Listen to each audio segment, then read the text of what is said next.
Salut, c'est Trado, je suis content de vous retrouver pour la mise à jour de l'analyse technique du CAC 40. Belle résistance du CAC 40 qui, malgré une décrue très impressionnante des marchés américains la veille, arrive à se maintenir, un, au-dessus des précédents creux, et ça c'est important, et deux, avec une baisse assez limitée, hein. On parle de 1% de baisse par rapport à plus de 2% pour les indices américains, et puis surtout regardez ce signe de force intraday, puisqu'on a mal commencé, on avait commencé avec une baisse de 2,4%, on est allé jusqu'à quasiment 2,7% et on a terminé avec moins 1. Alors on se rassure avec pas grand chose en ce moment, mais la configuration est intéressante, d'autant que le support trimestriel est préservé pour l'instant. On ne l'a pas attaqué comme on l'a pu l'attaquer lors de la grande attaque baissière de mars. Et pour l'instant, encore une fois, hein, les espoirs sont permis. Néanmoins, ça ne veut pas dire pour autant que la baisse soit terminée, mais cela montre qu'il y a une force intrinsèque que l'on ne retrouve pas sur les marchés américains pour l'instant. Je vous rappelle également que l'objectif baissier déterminé par l'amplitude du canal reporté par-delà le canal n'a pas encore été atteint. Alors, j'ai déjà dit à plusieurs reprises que les objectifs sont moins souvent ralliés à la baisse qu'à la hausse. C'est normal puisque les marchés sont structurellement haussiers, hein, du fait de l'entrée des institutionnels. Mais voilà, si on veut être pointilleux, on n'a pas encore atteint cet objectif et il y a de fortes probabilités pour l'instant encore que l'on aille le chercher à un moment ou à un autre, même si vous l'avez compris, rien n'est systématique en analyse technique. En tout cas, nous avons également la bougie Aiki-Nashi à considérer, parce que si cette bougie en tant que telle prise individuellement est plutôt favorable, on termine quand même en dessous des précédents plus haut, hein. La bougie précédente, ça reste pas une bougie qui est très haussière, mais les bougies Aiki-Nashi complètent en montrant l'indécision pour l'instant, puisque on n'a pas une bougie baissière comme on a pu en avoir précédemment, notamment ici ou là, hein. C'est une bougie d'indécision avec une mèche haute et une mèche basse. Donc les investisseurs se demandent quand même, hein, si on peut aller plus bas de manière certaine. Alors justement, je vous remontre le graphe qui nous accompagne maintenant depuis pas mal de semaines. Alors si vous n'avez pas regardé les précédents épisodes, je vous invite à regarder les vidéos que j'ai faites depuis une semaine, hein, pour cet objectif théorique qui serait donné par la baisse du Nasdaq. Regardez, je vous mets en données mensuelles. Je vous en parle parce qu'on a atteint l'objectif, hein. Alors si je mets la moyenne mobile à 40 mois, j'ai bien dit mois exponentiels, ça y est. J'avais expliqué, c'est pas de moi, hein, je l'ai lu quelque part et j'ai trouvé que c'était génial, donc je l'ai repris. La moyenne mobile à 40 semaines accompagne encore mieux la baisse que la moyenne mobile à 30 mois, hein, simple. Regardez, on l'a touché aujourd'hui. Et c'est bien parce que, vous voyez, je ne dis pas que la baisse va s'arrêter maintenant, mais disons que c'est à partir de maintenant que les choses peuvent éventuellement se rasséréner un petit peu, hein, au regard de ce qui s'est passé préalablement, puisque sur les attaques majeures de 2020, Covid, 2018 et les autres précédentes, hein, notamment 2016 avec la hausse des taux, etc., c'est bien sûr la moyenne mobile à 40 semaines que les choses se sont stabilisées. À titre personnel, je l'ai déjà dit, j'utilise la moyenne mobile à 30 mois et elle a déjà été ralliée en début de semaine et elle épouse quand même moins bien que la moyenne mobile à 40 mois exponentielle, donc c'est pour ça que c'est intéressant. Alors, je reviens sur une nuance importante. Est-ce que cela signifie qu'il faille acheter maintenant et qu'on n'ira pas plus bas? Non, évidemment. Si vous regardez ce qui s'est passé par exemple là, vous voyez, on a enfoncé la moyenne mobile à 40 mois exponentielle de 5% encore. Ok, mais c'est on va dire un signal d'achat progressif qui a pu être suivi. Alors ça ne suffit pas une moyenne mobile, hein, c'est quand même mieux lorsqu'il y a un support qui va avec, hein, puisque c'est quand même les bases de l'analyse graphique. Et là, l'élément intéressant, c'est que nous sommes justement sur un support graphique. Alors, il y a une autre façon de prendre les choses, c'est de considérer le potentiel baissier. Alors j'insiste, hein, et là je fais une petite parenthèse par rapport à des remarques qui m'ont été faites très gentiment sur les commentaires YouTube. Eric, mais Eric n'est pas le seul, hein, m'envoie des messages actuellement, c'est le deuxième en l'espace de 2 séances, en me demandant comment je pouvais être à titre personnel acheteur du CAC 40 alors que Elliott et alors que les fondamentaux considèrent que le potentiel baissier n'est pas terminé. Alors, Je n'encourage personne à faire quoi que ce soit, ok? J'ai pas envie de vous envoyer dans les choux, je partage simplement ce que je fais. Donc première des choses, quiconque décide de faire ce dont je parle dans les vidéos doit savoir que ce n'est pas un encouragement à faire quoi que ce soit, c'est simplement un partage de ce que je fais à titre personnel, c'est très important. Deuxième chose, je ne sais pas ce qui va se passer, vous devez bien comprendre que, et ça j'insiste aussi pour les débutants, on ne sait pas ce qui va se passer. Lorsque l'on s'appuie sur des statistiques, qu'elles soient techniques, chartistes, etc., on sait ce qui va se passer sur une grande série, ok, au moins 100 occurrences. Quand on regarde la prochaine occurrence, eh bien, on ne sait pas ce qui va se passer. C'est comme la roulette russe. Vous savez que si on regarde la roulette russe et que je vous propose de jouer, eh bien, je vous demande, voilà, si vous avez une chance sur 6 de vous prendre un pruneau dans l'oreille, vous savez que sur 100 fois, vous avez plus de chances de vous en sortir indemne que de prendre ce pruneau dans l'oreille. Mais vous n'allez pas forcément jouer parce que ce qui est vrai sur 100 occurrences n'est pas vrai pour la prochaine occurrence où vous pouvez effectivement vous faire un peu mal. C'est exactement pareil, ce qui est vrai sur, en général, on va dire, n'est pas vrai ce coup-ci. Donc là, on peut très bien enfoncer la moyenne mobile à 40 semaines et se retrouver en enfer.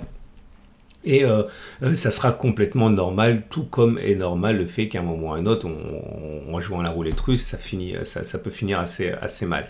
Donc, est-ce que, à titre personnel, j'accumule? Oui, j'accumule, mais j'accumule, et je le dis encore et encore, sur tous les supports importants. J'accumulerai encore ici, et j'accumulerai encore là, etc., etc. Mais il y a un autre élément à prendre en considération, c'est le potentiel de baisse. Parce que si vous regardez ce qui s'est passé lors des grandes crises, les très grandes crises, les crises majeures, okay, celles dont on pensait qu'on ne se relèverait pas avant un effondrement du capitalisme. Okay, 2000, on a perdu 80%. Okay. Ensuite, on a pris 2008 de plein fouet. Là aussi, on pensait qu'on ne s'en remettrait pas. On a perdu 54%. Okay, et puis après, voilà, il y a eu les crises de moindre ampleur, mais qui ont beaucoup inquiété en leur temps. 2016, 20%. 2018, 24%. Covid, on pensait que Covid, ça serait la fin du capitalisme et de la mondialisation, depuis qu'on avait mondialisé le Covid aussi, 30%. Voilà. Actuellement, on en est, je l'ai déjà dit hier, à peu près 25%. Okay, non, pardon, 30%.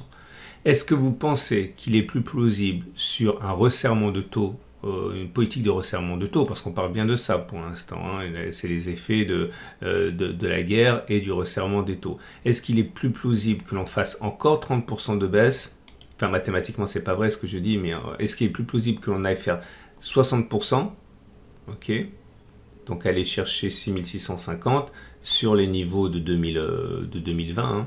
Ou est-ce qu'il est plus plausible, au contraire, qu'on ait fait le plus dur et que l'on remonte? Parce que ça aussi, c'est à prendre en considération. Si vous pensez qu'il est plus plausible que l'on perde la même distance vers le nord, enfin vers le sud que vers le nord, il est stupide d'acheter, entre guillemets. Mais par contre, si vous pensez qu'on a fait l'essentiel de la baisse, il est plus plausible à terme, d'ici quelques mois, quelques trimestres, quelques années, que l'on aille chercher les précédents sommets que faire la même distance vers le bas, il est logique d'accumuler pour parier sur un rebond. Voilà, ce sont des choses à prendre en considération. Je reviens rapidement à mon SPX, à mon SP500, parce que ce sont les deux marchés les plus importants, je considère, en termes de bourse. Et là, vous voyez le problème sur le SP500, c'est qu'on n'a pas atteint les plus bas. Okay, enfin, pas les plus bas, on n'a pas atteint un support important. Donc, ça nous amène à considérer que ce qui est vrai pour le Nasdaq n'est pas vrai pour le SP500. Néanmoins, quand on regarde, et c'est pas toujours le cas, mais c'est important également, en données hebdomadaires, je prends les données hebdomadaires et je regarde les plus bas qui ont été obtenus lors des crises majeures. Okay, regardez, le SP500 a fait son plus bas en 2002, le 7 octobre 2002. Okay, 7 octobre 2002, quand vous regardez le Nasdaq, sur cette crise majeure, il a fait le plus bas la même semaine, 7 octobre 2002. Mais si vous regardez d'autres crises, par exemple 2008, on a fait le plus bas en novembre 2008, alors que le SP500, c'est pas en novembre 2008, c'est plus tard, c'est en février 2009. Okay, et si on prend par exemple la crise suivante, importante, ça a été SP500 en 2016, on a fait les plus bas le 8 février pour le SP500. Et quand on regarde le Nasdaq, on a fait les plus bas en décembre. Ok, alors j'ai fait ça à la louche, mais je vous invite à vérifier avec moi. Mais je veux dire par là qu'il n'est pas rare que le Nasdaq fasse ses plus bas bien avant que le SP500 ne le fasse. Autrement dit, je suis encore en train de vous dire qu'il ne serait pas illogique de penser que le Nasdaq puisse s'arrêter de baisser maintenant.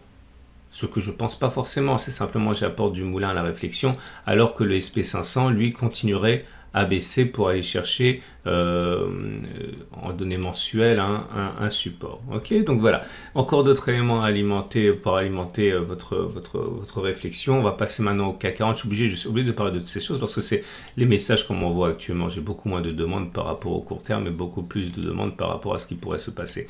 Bon, ça va aller vite, néanmoins il ne se passe pas grand chose que je n'ai déjà dit. J'enlève ce qui ne nous intéresse pas. On va retenir les éléments suivants. 1. Les moyennes mobiles sont toujours baissières, donc la tendance immédiate, la tendance générale et la tendance de fond sont baissières. J'avais backtesté avec vous quelque chose et j'en ai parlé et c'est toujours valable. Hein, le fait que l'on ait réintégré les bandes de Bollinger, c'était sur la séance d'hier, donnait un objectif qui est d'aller chercher 2,9 vers le haut et c'est plus souvent atteint que l'inverse. On est toujours en course, hein. On est même à un niveau d'entrée qui est assez intéressant et j'avais également parlé hier de deux éléments qui sont intéressants à prendre en considération, en particulier le MACD0 qui avait donné son signal hier et on a déjà testé ensemble hein, le fait que lorsque le signal il est donné, mais ça a été déjà testé tout ça, eh bien on a plus de chances de faire la même distance parcourue vers le haut que vers le bas. Bah, clairement, ça donne le même objectif, hein, puisque si je regarde ce qui se passe au niveau des prix, le signal a été donné hier également, c'est-à-dire qu'il est plus plausible, selon la même stratégie, hein, que l'on aille chercher 2,9 vers le haut que 2,9 vers le bas. Donc voilà, ce sont vos setups qui ont déjà été testés. Je ne vais pas revenir là-dessus parce que la vidéo va être trop longue. Si vous voulez spéculer à la baisse maintenant, toujours la même chose, hein.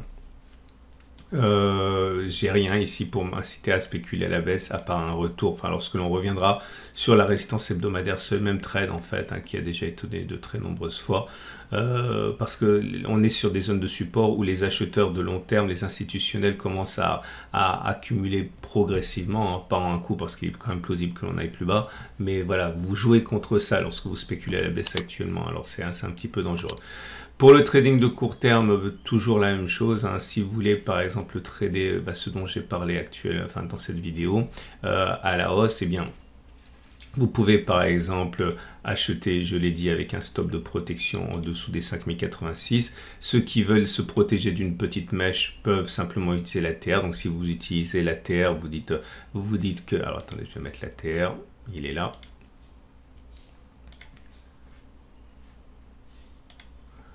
En utilisant la terre, imaginons que l'on ouvre sur les niveaux actuels demain, et bien vous achetez à 6207. 6207, vous enlevez la valeur d'un ATR, imaginons que l'ATR soit à 143,75, on est 144, ça vous donne un stop de protection à 6063. 6063, ça vous met un stop ici à peu près, voilà, juste en dessous. Et l'avantage, c'est que vous avez un petit peu plus de marge pour une attaque baissière demain. L'objectif serait d'aller chercher au moins la distance à l'ATR, mais au-dessus. Voilà, c'est notre façon de construire le trade.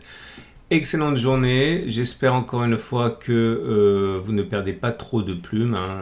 L'important, encore une fois, c'est de préserver le capital. Donc la période est vraiment très difficile. Profitez-en pour vous former, pour être fin prêt lorsque les marchés seront plus faciles. À demain pour la mise à jour.